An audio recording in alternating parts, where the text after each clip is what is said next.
Rise and shine on Australia's Vision Christian Radio.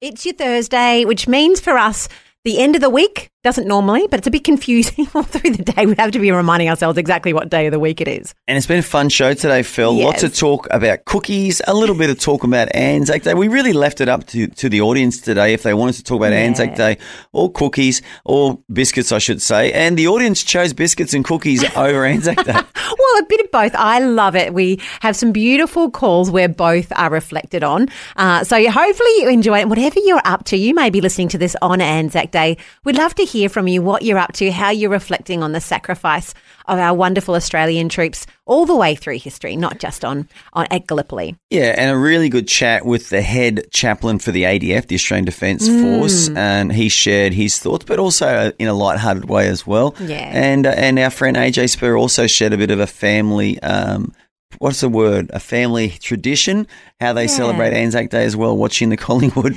Pies, I think they are, aren't they? That was surprising to me. I was expecting a more spiritual response. When you have a listen, we don't want to give too much away, but she has got an interesting idea there of what their family get up to on ANZAC Day. Yeah, so enjoy the podcast, enjoy the long weekend, and we'll be back with you again on Saturday and then again on Monday here on Rise and Shine. Good morning. It's your Thursday. You're waking up with Rise and Shine. It's Fel and Andy this morning. Good morning, Phil. How are you today? You're very good. You have to remember Thursday today. It is Thursday, tomorrow Friday, and tomorrow ANZAC Day, a long weekend for us hardworking Australians. It's been so long since the last one. We need another one, Phil. We do love a long weekend, don't we?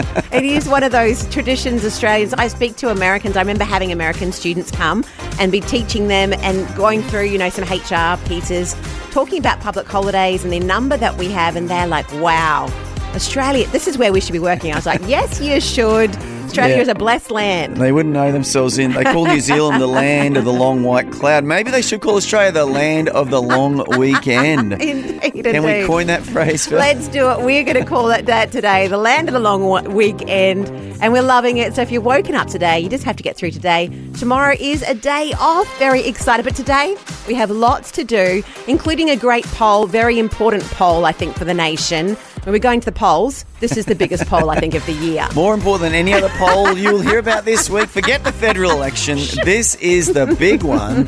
Are we going to say what it is, Phil, or keep it a secret? Oh, no, we'll let you know. Jump over to Facebook, Rise and Shine Vision, where you can have your say. ANZAC biscuits, should they be chewy or is crunchy the best? This is a big question. It And is. look, I do want to put it out there. We're joking about the long weekend, but if you are a current or a former serving member of the ADF, full respect to you, total respect to you, or any of your family members, it is a big day in Australia. It is good to remember those who have actually either risked their lives or actually given their lives for the Australia that we know today. Thanks for streaming the Rise and Shine Daily podcast. Please subscribe to the show, rate it on your favourite podcast platform, and share the link on your socials. It all helps get the word out. Just a reminder, tomorrow is ANZAC Day. So what we've done is we've asked a few people for their reflections and thoughts on what ANZAC Day means to them and what it should mean to us as Christians. That's right. And we have Mark and Cindy Kuyava, the chaplains to Vision. They've given a wonderful reflection on ANZAC Day, which is coming up soon. Yes, ANZAC Day is coming up very soon, and just the things you can take out of ANZAC, that courage. You know what I mean? That mateship, that Aussie mateship, that duty for our nation, and also, things like honour and then sacrifice, how they gave of themselves, men and women gave themselves for the freedom that we live in a nation today. That word sacrifice is so deep and so wonderful. Young men, 14, 15, riding horses up north to enlist, and then, no, this is my duty to my nation, and then I'll sacrifice myself. And then we read in the scriptures, we read about Jesus, how he came and sacrificed. We just did Easter, and he came and sacrificed himself for the freedom of our spiritual, damnation, to give us freedom so that we can be free in him. And then we read in the scriptures also Paul sacrificed a lot for the gospel to go forward. True. Yeah. I mean, we know Paul's account in 2 Corinthians chapter 11 that he sacrificed all to take Jesus' good news to the people. And he really did sacrifice a lot. He had to change his thinking, flip his whole lifestyle. Yeah. He was imprisoned multiple times. He was whipped multiple times, shipwrecked, chased constantly, lied about. Weary, yet he toiled anyway. He was tired and hungry, fasted and was cold. So many things, right? He sacrificed his own comfort and sacrificed his own desires for service to others. Yeah. And I think so often today, we only sacrifice to get comfort, often in our own lives. But if we're going to actually live a Christian lifestyle, Jesus said this, if anyone wants to come after me, let him deny himself, take up his cross daily and follow me. And if we're going to follow Jesus' example, if we're going to follow Paul's example as a Christian, we're going to have to make some sacrifices for things other than our own comfort, for other people. The focus is on commitment and sacrifice required for discipleship. And I think that's what's important when we think of the ANZACs sacrificing in the natural for us, when we think of our Saviour and those gone before us that have sacrificed for our spiritual well-being, that's the example that we need to follow. So we too are called to sacrifice our own desires, our own ways, to abide in Christ and to serve others. Yeah, amen. Sacrificing. It's the one thing to do. And there's so many people in history, when you think back through biblical and Christian history, Correct. who have sacrificed in order for us to have the gospel as we have it today. That's right. It's amazing, really, for that freedom of speech that we have, the ability to be able to teach. And I always think that when we're in church on Sunday, we are so blessed in Australia, aren't we, that we can hear freely worship, Correct. freely preach the word of God. Totally. Thanks to others people who That's right. The scripture says, unless a seed fall into the ground and die, it won't bear much fruit.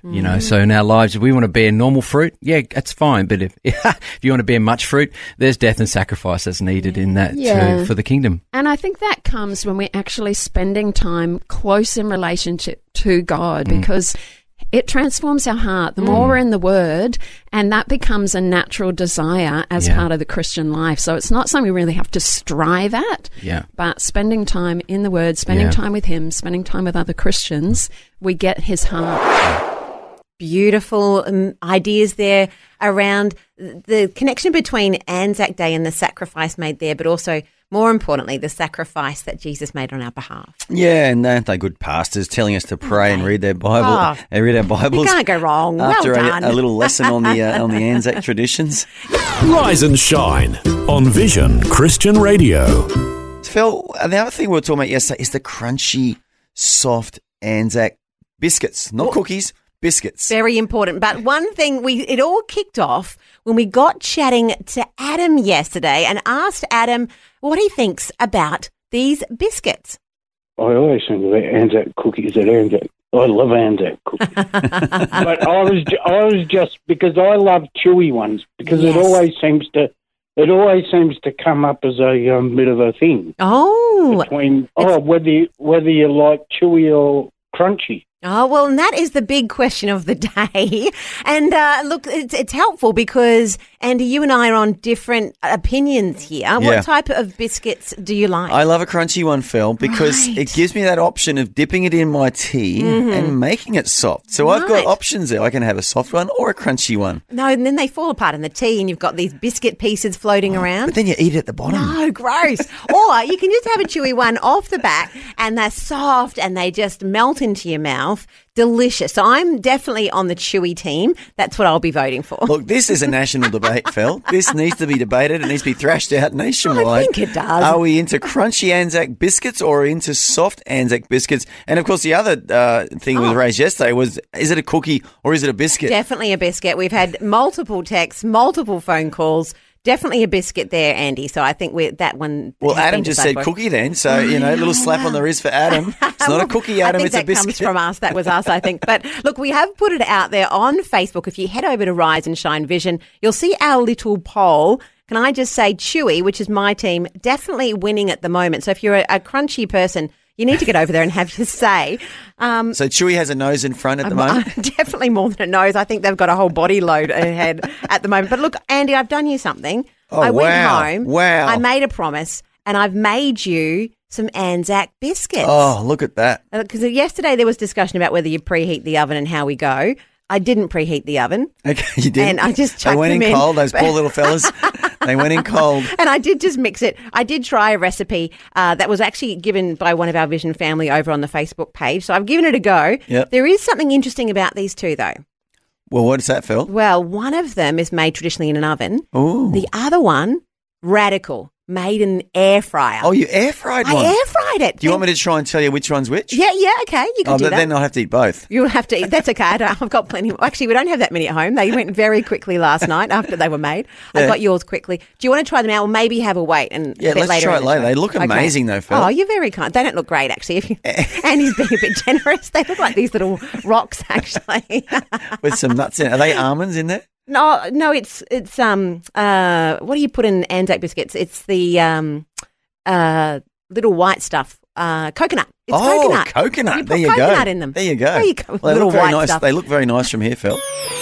Wait a minute. Are you telling me Vision's breakfast show is now available around the clock and on demand? Incredible! The Rise and Shine podcast. Rise and Shine.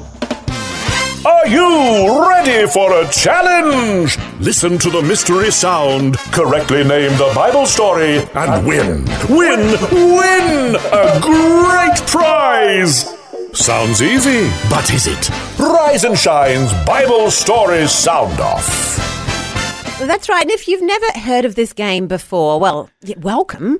It's very exciting. We have this incredible technology at Vision, which is nuclear powered and allows us to dive back into the history, the annals of history, Bible times, and suck out a sound from a Bible story. That sounds very intrusive, Phil, but yes. And what happens is we jump in the time machine. Oh, and Andy's driving, which always concerns me. Just like Maverick on the movie Top Gun. You're in safe hands, It Phil. doesn't always work well. We may buzz the tower. We may end up inverted above a Russian fighter jet and give them a hand signal. But I can promise you, Oh, Phil, Andy. we're going to land safely. Well, that's not always the case for Maverick, but thankfully it is for the time machine.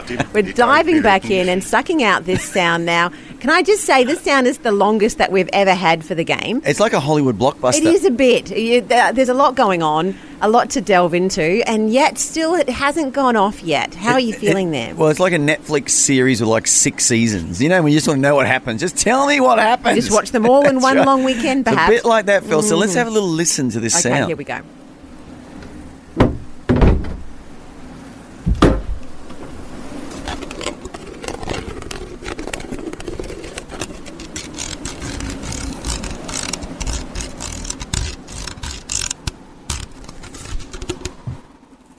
Did you finish your popcorn, Wow. Phil? I drifted off there for a moment, but I'm back here now. The longest sound in history. Yeah. And look, we have had some incorrect answers, so it's starting to narrow it down a little bit. So this is what it is not. The temple's been disregarded for a very long time, and people are cleaning it up and going through I think it might even be rubble, but anyway, they find these scrolls, and they open these scrolls and read them and realise what it is and take it to King, I don't know, Hezekiah? Maybe somebody rolling up a heap of small little Easter eggs and rolling them down to the neighbour's road. Letting the spies, opening the window. Rahab. Ooh. Rahab and the... Is it the veil being torn in the temple? Excellent guesses there. I mean, Easter eggs, not a huge number of them in the Bible, but, you know... Not exactly biblical, but kind of topical because he gave us that during the week after Easter. So we'll it was play that. No, fair enough. And look, we're happy for any sorts of answers. I've always thought it sounded a bit like arts and craft, one of those funny little plastic things that you can play along with and run your knife over. Well, what I can promise you if you're listening today, Vision Family, is it is definitely in the Bible. This is the sound of a story that is contained in the Scriptures, Phil. Let's have another listen.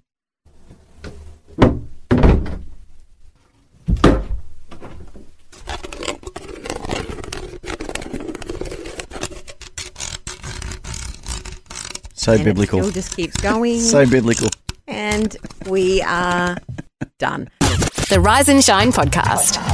And see, we've got Amanda waiting on the line. Amanda, have you got an answer for us? Yeah, is it when Jesus met the fishermen and they were fishing in the boat and they were throwing the fish into the sea and they were wheeling up their I know it's not technical or real, but they would have had some kind of reel to reel in the fish with their rod. Excellent. I've got a good visual of that. Yeah. And it would have taken a long time, and this is a long sound. Definitely in the Bible. Definitely in the Bible. It's ticking boxes. And but it's, it's a great story. Jesus, this is a good time to be thinking. How do you feel, Amanda? As a percentage, what do you think your chances are of having the confidence. right answer here? What do you think? I don't know. You don't know. What do you say, 40%, 80%? What do you think? Give me a number. 46. 46%. 46. I'm going to go and see what the answer is. Okay, come on.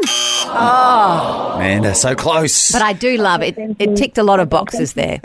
Thank you, Really good Amanda. answer. God bless. Oh, well done. The sound lives another day. Is there going to be more of the sound next week, Andy? There's going to be a little add-on to the sound More. next week. And, the sound's going to live for a whole long weekend now, Phil. It does. So next week, same time, same place, it'll be back and you'll have another chance to have a go at our Bible story sound off. And next up, we've got Danny Goki with the comeback. Reminder that Danny Goki's touring Australia coming up soon. Getting excited about that one. Yeah, that'll be a great tour. He's all across Australia, so he's not just going to one city, he's going everywhere. We're caffeinated and ready to face the day. This is Rise and Shine on Vision. It is a Thursday. In case you've woken up, you feel like it might be a Tuesday or Wednesday. Normal confusion, I think, in a very, very short week. It's Thursday. You made it. If you're like my kids, and I gave them a hug this morning before in the dark. The girls like me to wake them up, like to say hello and give them a kiss. Yep. I was like, this is your last day of school for the week. It's great excitement. They can't be too excited when they're just being pulled out of sleep to say goodbye. But Now, what time is that, Phil? oh, that is just before 5 a.m. That is a fairly early It's start quite dark. for the kiddies. The biggest problem, I think, is finding their faces to give them a kiss. So I'm like, often I'm rounding around in the dark to try and give them a hug and a kiss, and the girls are like, oh no, but they do ask for it. I don't demand it from them. They go back to sleep. It's all good. But there you go. That's a bit of the behind the scenes of what happens in the Limmer household each morning. I do have to give a shout out. So Narrabri in New South Wales. Want to give you a huge shout out as you listen along on 87.6 FM.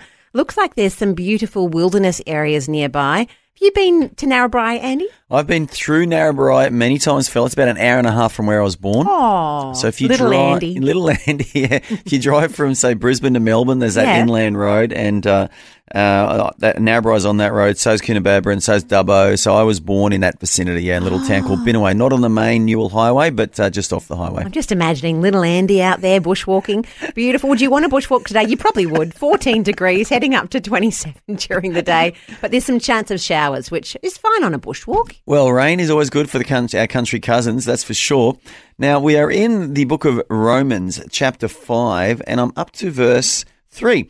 And it says this, not only that, but we also glory in tribulations, knowing that tribulation produces perseverance, perseverance character, and character hope. And, a lot of us Christians like to skim over these verses, Phil, but it says there that tribulation actually helps us to develop character. In other words, sometimes there are challenges in life, but it can actually build something strong on the inside of us. And I think Paul is a man who he was not without tribulation in his life, but he had an incredible character to finish the race that God had called him to. Oh, it's a great reminder, isn't it, this morning, that as we're walking through things, not to expect bad things not to happen, but as they do, we've got God on our side and we know what to do. Stand firm on the word and we'll walk out the other side. It's kind of like our kids felt. If we shelter our kids too much from hardship, even from exercise and discipline, I don't think they become as strong as they can be. And I'm a big believer in discipline. I'm a big believer in exercise. And really, it's the same sort of principle. It's sort of painful in the short term, but it actually builds something on the inside which benefits you in the long term. And I think sometimes tribulation can do that in our lives as well.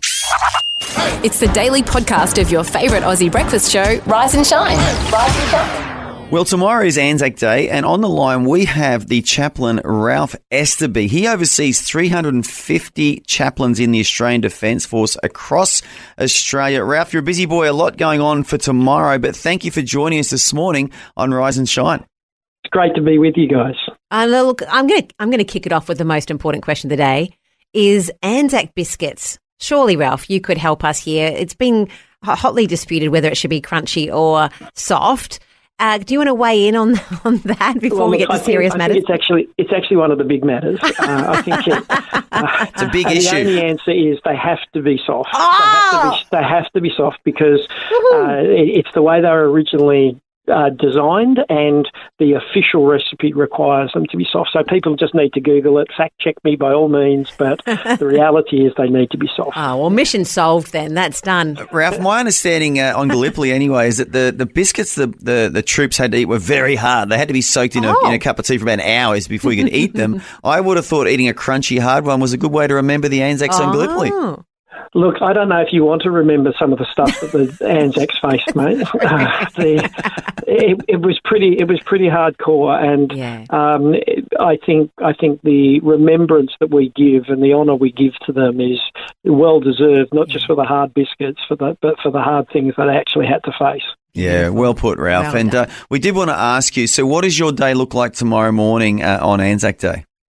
Yeah, well, I'm getting up at 4 o'clock and I'm heading down to my local RSL club, and I have the incredible privilege of being part of the ANZAC commemoration service in my local community as like a couple of thousand people stand around as the dawn breaks, and we'll honour the memory of those people that died at Gallipoli and all the way through the First World War, Second World War, and every other conflict that's been since then. Over 102,000 people have given their lives in service of our country in the last 110 years. And so that's what I'll be doing. And I know all around the country we'll have hundreds of thousands of people doing exactly the same thing, just taking that moment to say thank you and to remember. Oh, Ralph, that's just beautiful. It's a big number of people who have given their life and sacrifice for the freedoms that we have here in this beautiful country. You're now working with the modern servicemen. What is those same ideas, courage, sacrifice, mateship, endurance? How are you seeing them out working in the modern servicemen and women? Well, every single woman and man that serves in the Australian Defence Force is a volunteer. And every single one of them are honourable people who have stood up and said, I am willing to stand for this country and to defend this country's interest and to make this country a safe place. And so all of the attitudes and values of the original ANZACs are still well and truly alive. And I have great hope and great faith and great encouragement when I look at this serving women and men who are across the three services. And they're definitely just incredible people to work with. Yeah, and you oversee, I think it's about 350 chaplains in the ADF. What sort of a connection do they have with the serving men and women? Is there a good relationship there normally, a good rapport? Oh, it's brilliant. It's actually incredible because the chaplain is part of the chain of command but isn't in a command authority position. Now, to explain what that means is these chaplains actually get to stand alongside soldiers, sailors and aviators every single day, wherever they are. The chaplains deploy with them, they go and exercise with them, they're there at home looking after their families when they're deployed, and these chaplains are there to offer just really human connection and support to anyone who needs it, regardless of whether they're a person of faith or whether they're not a person of faith. They're just there to provide that incredible engagement and that incredible opportunity for support, which every one of us needs. Oh, it's actually really inspiring. There's these areas that you don't think about a lot, but to know that we have chaplains within our armed services doing such a crucial role. One of the things that we could be prompted to do today is to pray for people in those positions. Ralph, what are some of the areas that we can be prayerful of as we lean in across the country? Well, you could definitely pray for the chaplains, that they will be strong, that they will be resilient, and that they'll be able to deal with some of the challenging things that they're facing. But I'll tell you, you can absolutely pray for every serving woman and man across the three services today, and you can think of them and just honour them because they're doing a job that's actually quite challenging. It's very robust conditions. It's they're away from home. They're on short notice to move. We're living in a world that I don't know if you guys have noticed, but I certainly have. It's not quite sorted out yet. There's a few problems still around, and we've got people who are willing to put their life on the line, which is exactly what Jesus said everyone should do. He said, this is the greatest love you can have, is that you put your life on the line for your friends. And that's really what our servicemen and women are doing. And so we can honour them and we can pray for them and encourage them today and every day. Yeah, that's so good. So pray for the chappies. Also pray for the serving members of the ADF. And Ralph, you did say you're speaking at your local RSL. Let's give it a shout out. Where will you be speaking tomorrow in case someone just loves the sound of your voice this morning, they want to come along? Whereabouts is it? Well, I'm down at Hornsby RSL in Sydney next week. So tomorrow, that's the plan. Excellent. So if you're at the Hornsby RSL Memorial tomorrow morning for Anzac Day, go and say hello to Ralph. He is the ADF, oversees 350 chaplains across the ADF. Ralph, we want to thank you so much for giving us your time today and really enjoy the day tomorrow and just pray that God continues to use you tomorrow as it sounds like he already is in your role in the ADF. Great. Thanks so much, guys. And don't forget to go and find a chewy ANZAC biscuit as soon as you possibly can. All right? Love it. Thanks so much, Ralph. All right. Thanks so much, guys. Thank you. Oh, I love that. And love that he's actually just agreeing with me. I think that's probably, he's now my favourite chaplain ever. Yeah, and a big shout out to those 350 chaplains across Australia serving in the ADF. Look, I do have a couple of friends in the ADF and they say that the chaplains are very well respected by most serving personnel members because they just do a great job. They kind of counsel people, they support people, they encourage people. They're just a listening ear sometimes, so they do a super job. You found the podcast of Vision's breakfast show, Rise and Shine. Rise and Shine. And we've got what we're saying is the most important poll of the year here, Andy. It's a national debate, Fel. It is. Do we like our ANZAC cookies or our ANZAC biscuits chewy, or do we like them crunchy? And right now, the Chewy are leading the pack, and you can head over to Rise and Shine Vision on Facebook to have your say. We won't call it just yet, but I'm saying Chewy are definitely taking the lead. Look, I think Albanese and Dutton should have thrashed this out in the debate on Tuesday night or whenever it was. And this is an important question, a national debate. Which is the sort of cookie we want on Anzac Day or the sort of biscuit we want? Yes. Chewy or crunchy? But what's the poll say, Phil? Well, so far we've got Chewy leading the pack quite significantly. Lizzie has popped an interesting comment here. She says, sorry, Andy, but my teeth have to be considered here. My dentist told me that she has to stay clear of toasted muesli and pork crackling. So definitely crunchy ANZACs are something that should be stayed away from. So there's physical moments there. Listen to the dentist too. Don't listen to Andy. Take the advice. Definitely. Adam says they have to be chewy and fresh from the oven, baked ANZAC morning. So there's a lot to it. There you go. Adam's, he's saying it can't even eat it beforehand. Always encouraging and always fun. Rise and Shine on Vision. And there's some biscuits that I've been making. And look, yesterday, Andy, we've been talking about different types of recipes for ANZAC biscuits. And it got me thinking last night as I was baking these, could you put marshmallows in them? Ooh. Do you think? That's a good thought. Is that un-Australian though? It might be a little bit un-Australian. I don't think it's definitely a historical thing to put marshmallows in an ANZAC biscuit. I wasn't sure if it would be, controversial. I don't think the boys on Gallipoli had cookies or biscuits with marshmallows inside. But hey, that's not to say we can't while we're remembering Anzac Day. There's nothing wrong with it. Oh, well, there you go. But we have had some interesting suggestions so far, haven't we? We've had conversations about dipping them in chocolate. Oh, that is very appealing to me. Look, I can see we've actually got Robin on the line. Robin, what are you thinking? Oh, well, Andy was talking about with a previous caller ANZAC biscuits with chocolate on them. Yes. I'm going off track a bit. Right. Has he tried the Florentine? I actually have, and they're pretty darn good. Oh, you have to explain. What's a Florentine version? Oh, you reminded me of the Florentine when you were talking about that. It's more nutty, and it's got chocolate on one side. Oh, yum. And it's got more treacle or something like that in it, and it's absolutely delicious. And I haven't had one for years and years and years, but I need to find one today while I'm on my road trip. You do. It sounds like that should be a top priority. Where are you road tripping to, Robin? Oh, we just moved to Blackbutt. Oh, okay. So I'm going down to Ipswich to go to Costco and some Kmart and Bunnings, etc. Get ready to go. Yeah. Well, Robin, yes, you best find some of these Florentine ANZAC biscuits. We'll be hunting them down. I'm going to try. I wonder if I can make them. I feel like that's a bridge too far. Once you start adding those extra steps, it might be beyond my skill set. I'm not a cook. I'm flat out doing toast without burning down the house. Okay, I love that. That's making me feel better. And in fact, if I don't get to make them, I might end up buying them for Andy, but we'll give it a shot. Yeah. That's a better idea, I reckon. And also, my mother-in-law is still quite a good cook in her early 80s. Wow. She made the other week ANZAC biscuits, but it was more like a slice. Yes. And it was really thick and full of deliciousness. Yes. Okay. Yum. You only need one and person a cup of in tea the or family. coffee. Slice. I'm going to do that. My mum was a really good cook, but we lost her last August, sadly. She was an amazing cook. I'm sorry. Yeah. Oh. Anyway, she's with Jesus, so 100%. we're happy about that. I reckon in heaven there could be ANZAC bickies. It's not in the Bible, but It's not in the Bible, no. Oh, they're so delicious. They are good, though. Imagine the degustation we might have. Well, imagine all of that, different nations bringing their food. It would be incredible. I'm not sure how it works, but... Is that actually a thing? We don't know. No, it's not.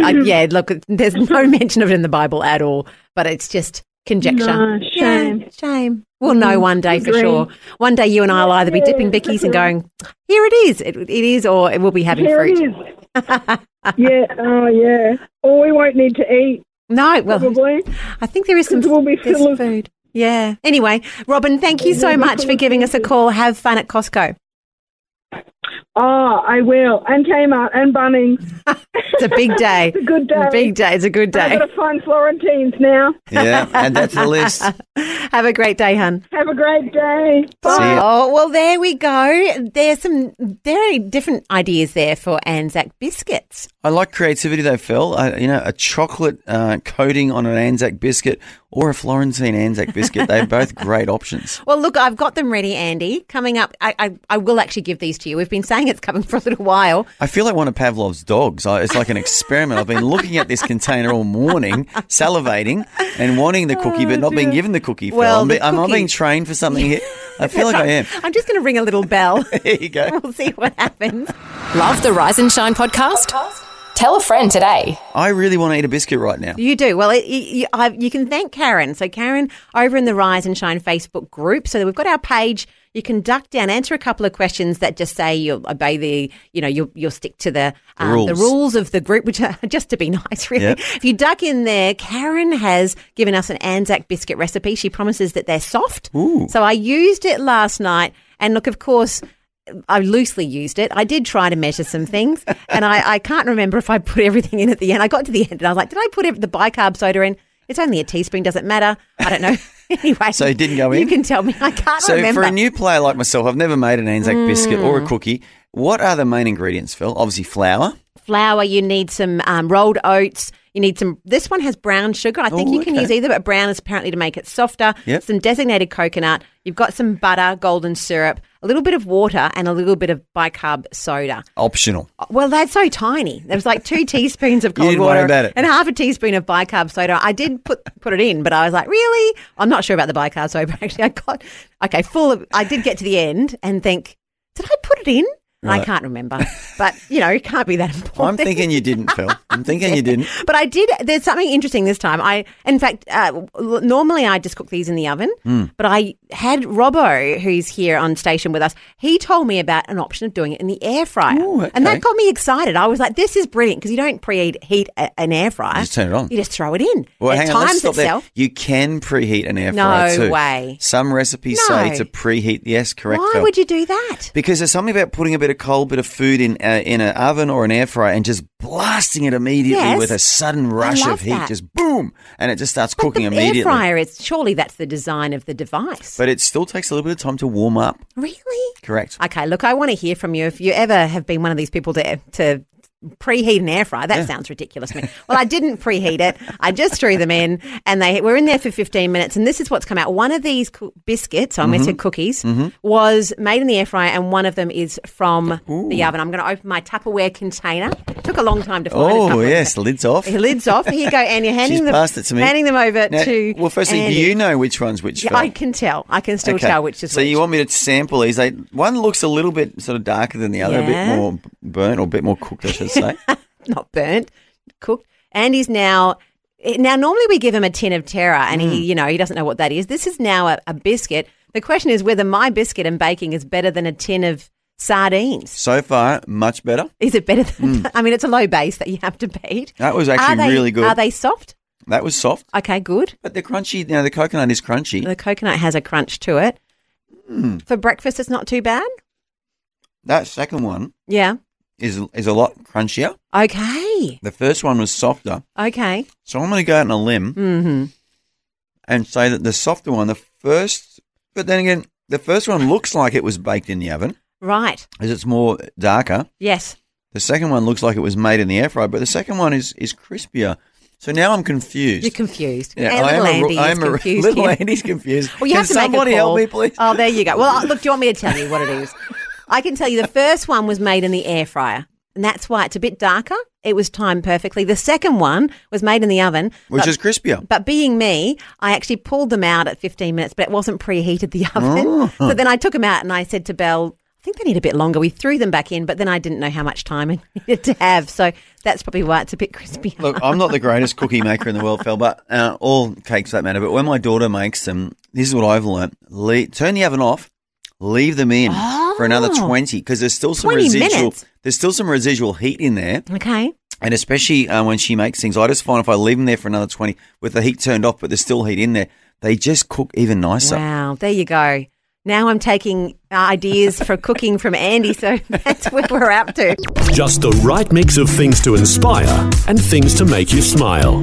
Rise and shine on Vision. I did sneak down to the Gold Coast yesterday, and there was a lot of people there, holidaymakers from New South Wales. It's still school holidays in New South Wales. A bit nippy in that water, though. No, it was really nice, actually, and a couple of really nice young guys doing grade 12 at Sydney up to Burleigh Heads for a holiday, had a surf with them, and they're nice young boys, actually. Aww. So, yeah, it's very busy at the moment, Phil. A lot of people aren't even working today or at school. It's holidays. Oh, well, if you are, have a wonderful day. And maybe you might be in Emerald, Queensland. That could be where you're holidaying if you were doing a bit of a road trip.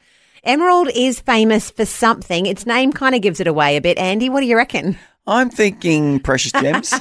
Maybe. It was established in 1879 and it's actually named after a lush green hill. Not the gem, but it is the gateway to one of the largest sapphire-bearing fields in the world. Is that right? So there you go. It's on that. If you're wondering where exactly is it, about a 3 hours drive from Rockhampton, and it's one of the largest towns in that central Queensland Highlands area. So if you're there today, maybe on holidays, maybe you're out and about, 13 degrees, a bit nippy right now, but heading to 28 during the day. Sounds like a great place to visit, Phil. It is, and you can listen to Vision at the same time, 92.3 FM. That's a win-win. And speaking of winning, Romans chapter 5, verse 5 says, "Now hope does not disappoint because the love of God has been poured out in our hearts by the Holy Spirit who was given to us." And I do like that verse because it encourages me that all of us as Christians, we have the love of God in our hearts. Yeah. And sometimes it can be a challenge to love people. Sometimes things can happen. We can get disappointed, hurt by different people. But you know what? You go back to this verse, the love of God's in your heart. If you allow God to work in your heart, there's always love inside there somewhere that you can actually express to others. You can forgive others. You can move on and not get stuck with attitudes, resentments, and all the rest of it. So every Christian is filled with God's love. Oh, Andy, brilliant. What a great devotion for you there. A very quick thought, but helpful thought for you as you go into your Thursday. And easy to say, Phil, but hard to live. Yeah, that is true. I've heard of all-day breakfast on the menu, but here's a brekkie show available 24/7. Thanks for streaming the Rise and Shine Daily Podcast. Well, tomorrow is ANZAC Day, and on the line we have got AJ Spurr sharing with us a little story relevant to ANZAC Day. AJ, welcome. Well, thanks for having me, guys. Oh, I always love, AJ, I'm learning a lot from your family and your family traditions. And I love it because you always have something in your world that seems to connect in with these major events. Tell us for ANZAC Day, what is that meaning in your family this year? Well, for us, our ANZAC Day tradition is the Collingwood match. But do you know what I absolutely love about the big match on ANZAC Day is the way that they honour the ANZACs in the stadium. We have in the past pre-kids been down in Melbourne and gone to the ANZAC Day parade, and then you go to the actual game, and there's so much ANZAC Day tradition that takes place at the G before the big game, and the last year obviously we won, And our captain gave the most amazing speech honouring the ANZACs and the ANZAC spirit. It was just such an amazing experience. But this year, for not on ANZAC Day, but our eldest son is taking part in the Kokoda Challenge. Wow. Yes, so I'm nervous for him. Yeah, it's a big commitment, I've heard, because it takes a long time of training before the kids even get to it. Yeah. Yeah, you don't just walk up and get into, that many Ks. So there's three options. There's 18 Ks, 30 Ks or 48 Ks. Wow. So his team has decided to do the 30 Ks, which is significant in itself. I know from a team in previous years, they started the 48 Ks, they started at 6 in the morning and finished at 11:30 at night. Really? This is all part of a program at school that they do at our school in Year 9 called The Right Journey, and it's all about teaching our sons and our daughters that leaving the things of childhood behind and moving into now your teen and adult years, learning about responsibility, learning about honouring traditions and helping others. So as part of the challenge, there's a fundraising component. So it's about looking out for others, that ANZAC spirit of caring for others, and all your team members, you all have to finish together. That's part of the challenge as well. You don't get the points if you don't finish together. And so one brave dad has raised his hand to lead them. Oh, thank goodness. You're not up for that one? For him. I would have loved to, but part of it is too that you have a team, you're all the same gender, because it's all about that camaraderie and also the mentorship of, the dad that's taking them. They're obviously doing training walks together, because you don't just walk up and do 30K. Yeah, no, of course. Live through that. So they're planning all these amazing walks together, and they're also talking about how they're going to fundraise for it, what they're going to do. Is it going to be a sausage sizzle at Bunnings? Oh. Someone said, why don't we shave their But I don't think that meets our school's haircut policy. But, we're just all sorts of ideas floating around of how they can raise money to help others. And that really is, the ANZAC spirit is all about being focused on others and that honouring the people that fought for our freedom, that laid down their lives for others, and that selfless sacrifice. Amazing, AJ. I like that link between the AFL and the ANZACs, because I did read a story about a whole AFL team. They all joined up together in the First World War and went off to war together. They literally marched in together as an AFL team and all joined up at the same time. Really? Mm. That is incredible. I love stories like that, and that's what it's all about. And I think that's, I've spoken before about why I love my boys playing team sport, because it's all about camaraderie and pulling each other along and helping each other, and that's just such a team thing to do. I love that. Well, you've wrapped up ANZAC Day. Again, I've learnt some traditions. I'm not sure we're going to be watching the footy, but and I could send the kids on a 30K walk, actually. That would make for a very peaceful day. Yeah. Nice and peaceful. But I do love how the connection there with those 4 words that we've been talking about in the lead up: courage, sacrifice, mateship, endurance. It's exciting to see that playing out in the next generation. Absolutely. AJ Spurr, thanks for joining us. It's always a pleasure, and there's always little gems in there when you share with us, and more gems today on this ANZAC Day lead up on Thursday. Subscribe and listen to the Rise and Shine podcast in the free Vision app. It's easy and available everywhere. I have been baking away, making you, Andy, some lovely ANZAC biscuits yesterday. You didn't mind them? They were awesome. I just loved a little bit of coconut in them, and they were soft, Phil. I'm not against the soft cookies. They were very nice. And look, we've had a call from someone who's legit. He's actually a former French chef, so he knows one or two things about baking and cooking. And Luke, welcome to the show. Oh, thanks very much for having me, Andy. How are you guys this morning? We are good, mate. Now, we're talking about if crunchy or hard biscuits are better than soft biscuits on ANZAC Day. Have you got any thoughts on this? Oh, look, I'm a bit partial to the old crunchy biscuit kind of guy, but I will say, Fel, that hint of coconut in the ANZAC cookie is traditional. Okay. So well done there. That's a tick straight up. Some people always forget the coconut, so I reckon 5 points for that. I'll take them because I feel like I'm a bit of a failure when it comes to it. Okay, the other thing, which I can't remember if I put in or not, because it got to the end of the recipe and I think I might have put it in, but the bicarb soda, is that really important? Oh, look, if you're putting bicarb soda for a baking powder, it's mainly for eyes. Okay. So, it's personal preference. It's like if it's self-rising flour, if you don't have self-rising flour, add bicarb. Okay. A teaspoon of bicarb per cup, and there you got self-rising flour. So it's just a chemical reaction that occurs in the cooking. But so, yes, I would say don't worry about it. There you go. Phew. There you go. Oh, well, there we go. Well, it still tasted good. Has the coconut always been a part of an ANZAC biscuit, or is that sort of post-Kokoda Trail? Did the sort of connection to New Guinea come in there later? No, the coconut's always been a part, but some people just don't put it, which is blasphemy. But anyway,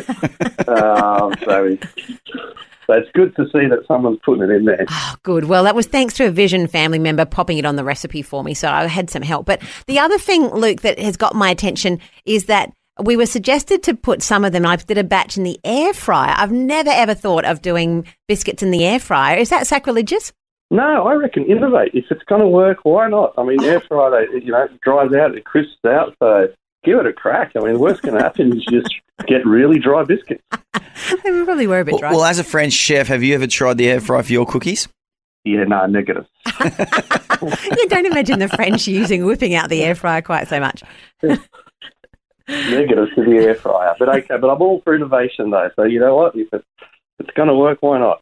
Well, here's a deeper question, Luke. So your dad was French, correct. And he moved to Australia. What was his thoughts on ANZAC Day? Was he blasé about it, or did he really get invested in it and find out what it was all about? Like, do you remember what he used to do every ANZAC Day? Yeah, he was very invested in it, and I'd say just from a patriotic viewpoint, because when he comes to Australia, he wholeheartedly become Australian. And, he grew up in a civil war when Algeria was French. So to him, war was something that he'd seen and lived through as a child. So for him, people giving their lives for our nation, for our freedom, is the utmost importance. And just out of pure respect for the people that have fought for this country, we should always make an effort to turn around and honour them. Yeah, 100%. And, we talked, I think one of the chaplain to the ADF, Ralph, said 100,000 Australians have laid down their lives in war. Well, 50,000 of those were in the First World War, and the majority of those were actually in France. And there's even a town in France that says never forget Australia for the Australians that laid down their lives there. That's why I asked, because a lot of French know the history that Australia really sacrificed a lot in World War I, and a lot don't. It sort of depends who you talk to. Yeah, I suppose, look, it's all about upbringing as well. Some people don't see unfortunately don't honour and respect what the former generations have done for us, and have lost a little bit of touch of reality. But I'd say if it's educated and history's taught, and we actually see what actually happened and how many people laid down their lives so we could have our freedom as is today. I mean, it's certainly worth respecting, and more than just a cookie. Yeah. Certainly is. Yeah, that town is Villers-Bretonneux. I'm not doing that name any favours there. Villers. How do you say that in French, Luke? It's spelled Villers-Bretonneux, E-U-X. How would I say that in French? It would be Bretonneux. It's E-U-X, Bretonneux. It would be Villa Bretonneux. That sounds much better than what I say. Everything sounds better in French. Luke, thank you. I can speak with the French accent if you like. Oh, oui, monsieur. Syrup at the end, just to get the crunchy biscuit. You think you're another little Napoleon, don't you? Oh, no. What have we started? I think it might be time to wrap it up. But, Luke, thank you so much for giving us a call and weighing in on this weighty subject, but more importantly, putting our focus exactly where it needs to be today. Awesome, guys. Have a wonderful day. Keep up the great work. You just encouraged me so much when I listened to your show, so I just wanted to give you a good shout out there, guys, that you're doing the good work of the Lord. Oh, praise Merci, monsieur, oui, merci. Bonne journée à vous. Oh, maybe I might get you on every day, I think, Luke, just so I can listen to some French. Oh, there you go. I give lessons. You can do 150 an hour, 200 an hour, something like that. I might just stick with my dodgy French accent then instead. All right, guys. Thanks so much for taking my call. Have a great day. Oh, wonderful. Loving hearing from a professional there. I think that was important. Brought to you by the generosity of Vision family members across Australia and around the world. The Rise and Shine podcast. These ANZAC biscuits, it's been so much fun hearing about the different ways we should be putting these together today and how you can do them. I'm still wondering if I could put marshmallow in it. Yeah, if you ask me, I would say go for the half dark chocolate option. Dip it in dark chocolate. Not normal chocolate, but dark chocolate. I think that would go off like a firecracker, Phil. We have asked you to give us a call on 1-800-316-316. I'm just imagining a firecracker cookie actually just bursts up. Is that what is happening there? Or go off like a mortar bomb. One of the two, whichever one you want. Well, Phil. hopefully better than that. But anyway, we have got Andrea on the line. Andrea, how are you? I'm good, thank you. You're talking about ANZAC biscuits? Yes. And I make my mother's recipe, which has chopped, unsalted peanuts in it. And it is delicious with the peanuts. It just gives it a little bit of crunch. Okay. And very, very nice. And instead of using golden syrup, she uses honey. So they're honey nut ANZACs. And they are delicious. That sounds very good. Do you think I could put marshmallow in it? I guess you could try. Very kind. That's a no. That's a little bit different. But yours do sound very delicious. Do you make them every year? Yes, I just made some yesterday, actually. Yes, and they are very delicious. Everybody loves them. So I'm actually going to take some to my mum's today for morning tea with my daughter and her husband and children are going to be there. And my mum turned 88 last week, so be a nice surprise for her to have these biscuits that are her recipe. Oh, she will love that. That's so precious. Are there any other tips that we need to be aware of as we're baking these across the country today? No, look, if the mixture seems a little bit dry, because sometimes they can and they fall apart. Yes. If you just add a little bit extra of the boiling water, because there's boiling water and the carb soda is mixed together, and then you mix that in with the honey and the butter. If the mixture's a little bit dry, just add a little bit more of the boiling water. You don't need very much, and they just spread just beautifully. They're very nice. They go crisp, but they're not in one big clump. They're a little bit flatter and they're really nice. Okay, that sounds much better than the ones I made. They sound next level. So yours come out crispy or do they come out soft? When you take them out the oven, they're a little soft, but they crispen up. They crispen up, yeah. Now, let me ask, have you ever tried this where you turn the oven off, but you leave them in the oven for another 15, 20 and just let them crisp up that little bit more with that residual heat? No, what I do is take them out the oven, leave them on the oven tray for 5 minutes before I put them onto a cake cooler, like a biscuit cooling rack. Yeah, because there is a little bit of heat in the oven tray, isn't there? Yes, yeah, there definitely is. Look at you, mine Andy. always crispen up. Yours, I wish that you lived next door to Vision and you could just pop in next door right now with a little basket. I can just see a little basket of these fresh cookies and you take the tea towel off or the little towel on top and I smell them and all of that. Instead, we have to imagine you going off with your mum and the family. That's a bit more precious, actually. It's good for your mum too. Well done. Thank you. Thank you so much for giving us a call this morning. What a nice lady, Phil. I'm just seeing her with that little basket visiting her 88-year-old mum, and her mum will be like, oh, this is my recipe, isn't it? That'd be a nice little visit, wouldn't it? It's going to be really precious. So we're praying you have a wonderful day, Andrea. And for everyone else out there, if you're making your ANZAC biscuits today, hopefully we've given you some ideas.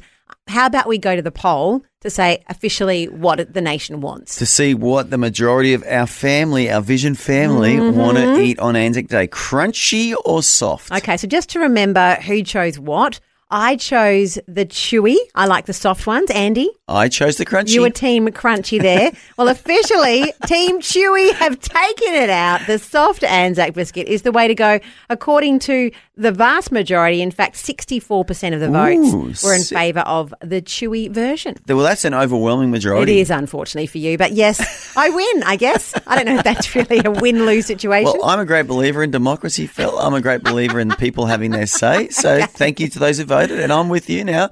Chewy's obviously better. Oh, well, there you go. But you can obviously eat whatever you like, really, on ANZAC Day. Hopefully you do get a chance to make some Vickies. If you do, post them over, some photos over in our Facebook page. Maybe we can share ideas over there a bit more. Or even post a cookie. I'll take it. You know? So you'll post a cookie in the Put mail? It in the post, yep. If only digital had got to that point where you could just post it and it would arrive the next second. Get one of those big, those big cylinder things from the post office what we need. And just stuff as many in there as you can. Send it post haste to Vision Christian Media and Andy will be happily eating them after the long weekend. Great conversations and great friends. The Rise and Shine podcast. Phil, we touched on yesterday, actually, the 4 words on the Kokoda Memorial for the ANZACs, and they are endurance, sacrifice, mateship, and courage. So we had a bit of a discussion around those 4 words, didn't we? Yeah, it's been wonderful to reflect on how that played out in Kokoda and in Gallipoli, but also broader as well, and even in our own worlds. People and those we were looking even at through biblical history, the people who have shown many of those attributes, that courage and that sacrifice, that endurance during tough times, and how they've impacted us. Yeah, and Paul, I mean, he used military analogy, he used sporting analogy, and he used farming analogy. So all these things, in other words, there's principles involved in agriculture, in sport, and even in military that we can apply to our spiritual lives. There's no doubt about it. Yeah, that is for sure. Look, we've got Belle on the line. Belle, what do those words mean to you? Those words to me make me reflect on a gentleman down here in Portland who was from Warrnambool and a very well-known man within, the army. And he is not known for his courage, endurance and all of those words that you just said, because he was the first Aboriginal Australian to be commissioned as an officer. Wow. Yeah, and looking into how he served, his family prior to him also served in the First World War and the Boer War. And this is a young man of 20 years old. And keeping in mind that, Aboriginal Australians were discriminated against in this time, he served for his country 9 years of service. And walking into something like that would have had to have taken the most amazing courage that I could even imagine. Yeah, it would have. And, it's interesting you raise that point because quite a number of Aboriginal Australians served in the Second World War as well as volunteers. They weren't conscripted. They chose to go and fight. And some of our greatest heroes were from Aboriginal heritage. So, yeah, it's a really good point you make there. Absolutely. And look, this gentleman's brother went with him as well. Unfortunately, he was killed during the war. Wow. But Captain Reg was actually given, the MBE from the Queen. Wow. That's such an achievement, And to think that this young gentleman just walked into that with all the courage that you could absolutely possibly imagine and served for his country. And, to be commissioned as an officer in that situation is absolutely incredible. And I think, as I said the other day on the show, we need to acknowledge all people that have the strength and the courage and the endurance to, step into something that would have been so terrifying, so incredibly scary, and do it for the country and do it for people. And I just think that's such a sacrifice. Oh, Belle, well, you've wrapped up all those words in a brilliant example. Thank you so much for giving us a call this morning. Oh, thank you for having me on. I love talking to you guys. I sort of miss it sometimes, so thank you. And God bless you both and have a fantastic day. You too. Thanks, Belle. Thanks, Belle. Bye. Oh, there you go. I love those reflections from Belle, those words, courage, sacrifice, mateship and endurance. Lots of laughs with lots of heart. The Rise and Shine podcast. Somewhere that you might like to spend it in. Look, this is a bit of Guess That Town. It's a WA town, Andy, and it's known as the Garden Village, nestled on the banks of the Blackwood River. Now, I have Western Australians yelling at their radio now, it's us, it's us. Well, if you're a nan-up, it is you, and you're listening along on 87.6 FM. I want to give you a huge hug as you're looking perhaps at your dazzling blooms of like daffodils, tulips, native flowers. Why have I not been here, nan-up? It sounds just glorious. And your weather also, actually a bit nippy for me, 13 degrees, heading up to 18 degrees during the day. But that's why they have such wonderful flowers, I'm sure. It does sound amazing. Is there anywhere in WA that is not a beautiful place? Like everywhere over there just sounds amazing. We give it a glowing report. I love visiting WA and always lovely when Murray's family are from there. So you say I spend a bit of time in WA. I think Andy needs to go to WA one time. I haven't been to WA, but I'm really keen. Oh, well, WA, there you go. Call Andy. He'll come visit. Just a nice little 6-hour flight. So I'm in the book of Romans and we are now in chapter 5, Phil, as you know. And I'm going to jump ahead to one of my fave verses in the Bible. It's in verse 6 here and it says, "But God demonstrates his own love toward us in that while we were still sinners, Christ died for us." That was actually verse 8. But God demonstrates his own love for us in that while we were still sinners, Christ died for us. And the key there really is that if you're listening along and that's the very first time you've heard this message, you don't have to be perfect to come to God. And isn't that great news, Andy? It is great He news takes for you those of us who aren't perfect, Phil. Even after you come to God, you're still not perfect. I think that's probably the good news as well. But you can come to God exactly where you are, exactly how you are, and he says, yes, he's actually done all of the hard work. Our job is just to believe in him and we'll be saved. Yeah, and he's already shown his love toward us. So if ever you're feeling unloved, that scripture just tells you you've already been loved. God demonstrates his love towards you. Always encouraging and always fun. Rise and shine on Vision.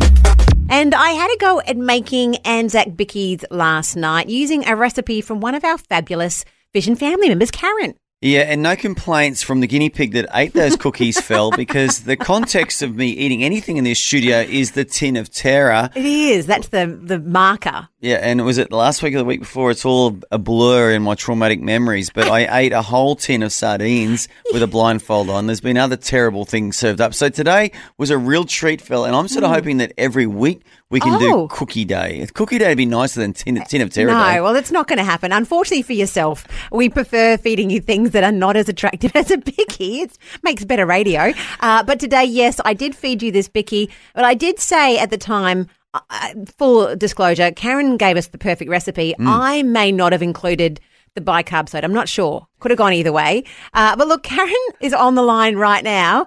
How are you doing, Karen? Good. I just thought I'd ring up about my recipe because the cornstarch is very important. Oh, well, I didn't even see cornstarch. So that might be a big problem. What is it? Oh, the bicarb soda? The bicarb soda is very important. Oh, no. Yes. Okay. Because it you might have noticed when you put it in, the mixture kind of went all aerated. Well, that might be the clue that I didn't put it in because it didn't. I never had the bubbles, but that's what I'm looking for. Okay. Yeah, they were edible, but they weren't great. Next time, the cornstarch is what makes them, helps them with the chewy. The chewy bits. Okay. I love them chewy, Karen. Okay, very, very good. Bicarb is important. Thank you. Thank you. Because Phil was neglecting the bicarb. Well, I literally got to the end of it because, I'm not great with recipes. I got to the end and then I was on the bench. I had put it there and I'm like, did I put it in? Oh, and did you read the bit about preheat the oven? I read it. I disregarded it. Yes. I did read it. She didn't want to hear that one, did she, Karen? I read it. I totally read it, Karen. I was like, oh, nah. Karen, sell the benefits right now. What is the benefit of preheating the oven? Talk me through it. The whole point is you have to have the oven at the temperature that you want to cook it at when you put them in. If you put it in a cold oven, it's you're gonna have to cook it longer, and then it's going to be out of whack. It was out of whack, Karen. You're right because I pulled them out. And then I put that after the 15 minutes. And then it was too soft, and my daughter Bella's tasting it, and she's like, this is ours. I chucked it back into the oven, and I did think, is this the best approach? You don't know how long it's to go. It's almost a form of neglect, isn't it, Karen? Just throwing those little cookies in there to a cold oven. It's not very nice, is it, really? I was trying to whack that off on an email because we have our midweek church on a Wednesday. Okay. And I was thinking about it when I got home, and I'm like, I need to send that recipe through to Fel. Well, I got it. I did. So the Facebook group worked. Thank you so much. And I'm going to make it again today. Excellent. I've got all the ingredients now. Preheat the oven. Okay. And put the bicarb. The bicarb's important, and it should make the mixture bubble up. That's the correct. If it bubbles, we're all good. Okay. Yeah. Okay. Well, Karen, thank you. I really appreciate your energy there and helping me because I'm hopeless. But today I'm going to do it properly. Buy the book. With the process. Help you with the process, yes. And with the preheat the oven. Yes, I will. I'll do it for you, Karen. As I'm doing it, I'll think of you. Karen, I think you need to be praying today when Phil gets home that she actually does what she just said she'd do, because we don't want this cookie batch to be built on the sand, do we? We want it to be built on the rock, where she not only hears the word of Karen, but she actually does the word of Karen. She listens to Yeah. Well, that's what life's about. Hear the word, do the word. Don't cut corners is what I'm hearing. Be like a house built on the rock. And that batch of cookies solid. I know. My final message for the day. Yeah, and be praying, Karen. I think you need to go to some fasting and praying now as well. A bit of prayer, yeah. A bit of prayer. Bit of prayer. Throw a few and up a there. preheated oven, and what could go wrong? Love you guys. Love you. Thanks so much, Karen. See ya. Bye. Oh, well, there you go. Think of me over the next 24 hours as we try again with those ANZAC bickies. I would say think and pray for you, Fel. I'm going to take prayer all the time, regardless of the baking. So, yes, pray that ahead. Fel follows the process and doesn't leave out these secret ingredients like the turns out, bicarb soda. Who knew that was important, really? It's like half a teaspoon, surely. Anyway, I'll try it properly. I promise, Karen. And I may, if I have if I remember to do it, I'll post it on our Facebook page as well, a photo evidence that'd be good. of them to see if they're better than last night's go without the bicarb. You found the podcast of Vision's breakfast show, Rise and Shine. Rise and Shine. We will not be here tomorrow because it's Anzac Day. We're having a long weekend as well, like most of Australia. So great being with you this week, Vision family. We will be both back on deck on Monday, God willing. Well, actually, you know what? We're going to come back for the best of Rise and Shine on Saturday. If you didn't know, on Saturday mornings, there's only a couple of hours, but we duck back with some of our favourite memories throughout the week. So if you have a chance, if you're out and about having a listen, jump back in and you can hear our favourite picks for the week as well. Correct, Armando. And as I said, hopefully we'll be back on Monday as well. Well, I'm hoping after so, the long yes. weekend. And whatever you get up to tomorrow, if you're going to a memorial or a cenotaph or a march, enjoy your day. Be safe. Or if you're just spending time with family, whatever you're doing, have a good one. Make sure you're in church on Sunday as well. And looking forward to being with you again on Monday here on Rise and Shine. Thanks for taking time to listen to this audio on demand from Vision Christian Media. To find out more about us, go to vision.org.au.